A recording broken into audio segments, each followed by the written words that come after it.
Genesis chapter 1 verses 3 through 5. The creation, BC 4004. 3. And God said, "Let there be light," and there was light. 4. And God saw the light, that it was good. And God divided the light from the darkness. 5. And God called the light day, and the darkness he called night, and the evening and the morning were the first day. We have here a further account of the first day's work, in which observe 1. That the first of all visible beings which God created was light, not that by it he himself might see to work, for the darkness and light are both alike to him, but that by it we might see his works and his glory in them, and might work our works while it is day. The works of Satan and his servants are works of darkness, but he that doeth truth and doeth good cometh to the light and coveteth it, that his deeds may be made manifest. John chapter 3 verse 21. Light is the great beauty and blessing of the universe. Like the firstborn, it does, of all visible beings, most resemble its great parent in purity and power, brightness and beneficence. It is of great affinity with the spirit and is next to it. Though by it we see other things, and are sure that it is, yet we know not its nature, nor can describe what it is, or by what way the light is parted. Job chapter 38 verse 19. Job chapter 38 verse 24. By the sight of it let us be led to and assisted in the believing contemplation of him who is light, infinite and eternal light, and the Father of lights, and who dwells in inaccessible light.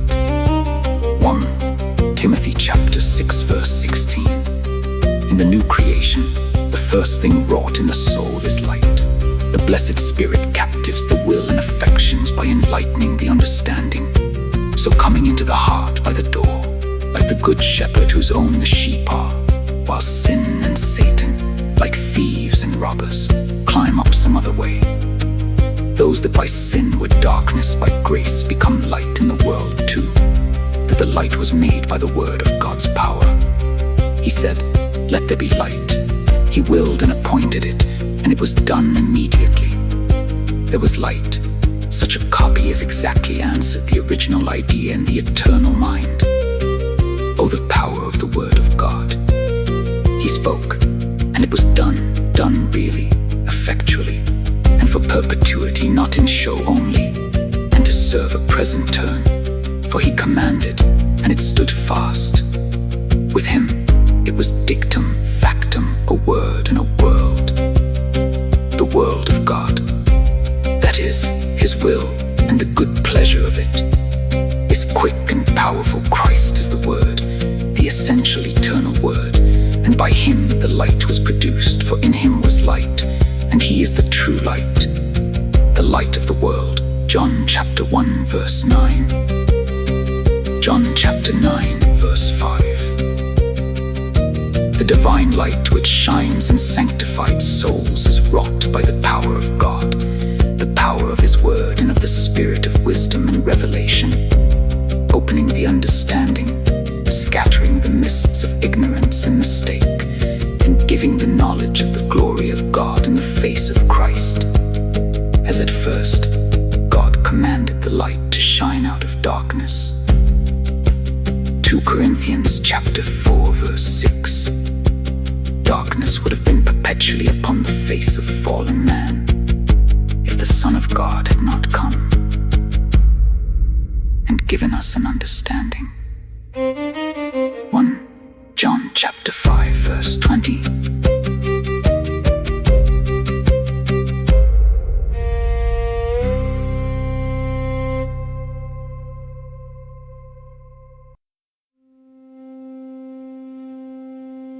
That the light which God willed when it was produced he approved of. God saw the light that it was good. It was exactly as he designed it, and it was fit to answer the end for which he designed it. It was useful and profitable. The world, which now is a palace, would have been a dungeon without it. It was amiable and pleasant. Truly the light is sweet. It rejoiceth the heart. Proverbs chapter 15 verse 30. What God commands he will approve and graciously accept. He will be well pleased with the work of his own hands. That is good indeed, which is so in the sight of God. For he sees not as man sees. If the light is good, how good is he that is the fountain of light, from whom we receive it, and to whom we owe all praise for it and all the services we do by it. That God divided the light from the darkness, so put them asunder as that they could never be joined together or reconciled. For what fellowship has light with darkness?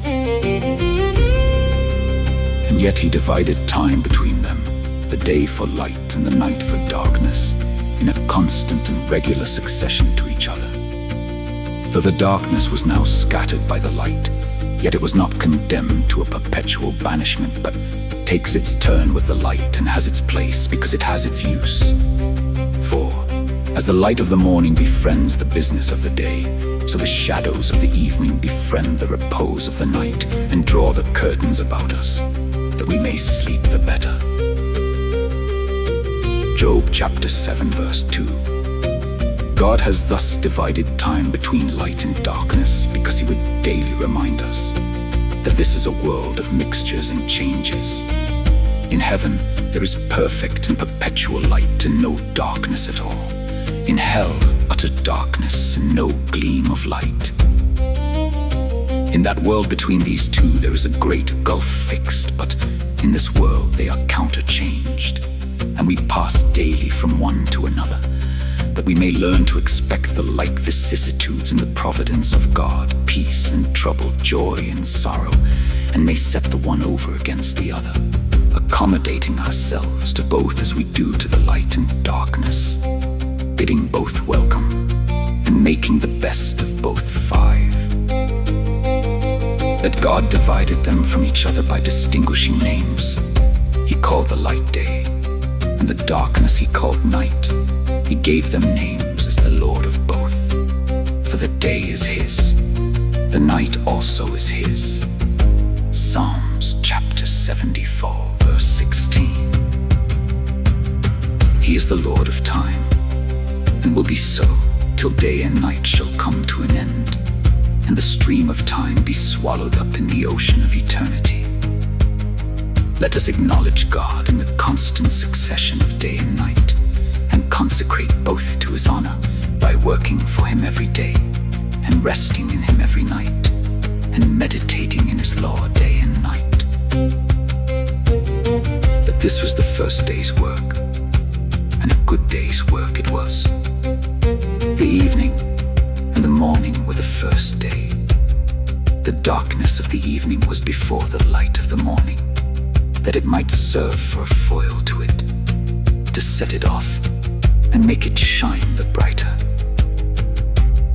This was not only the first day of the world, but the first day of the week. I observe it to the honor of that day, because the new world began on the first day of the week likewise, in the resurrection of Christ, as the light of the world, early in the morning. In him the day spring from on high has visited the world, and happy are we, forever happy, if that day star arise in our hearts.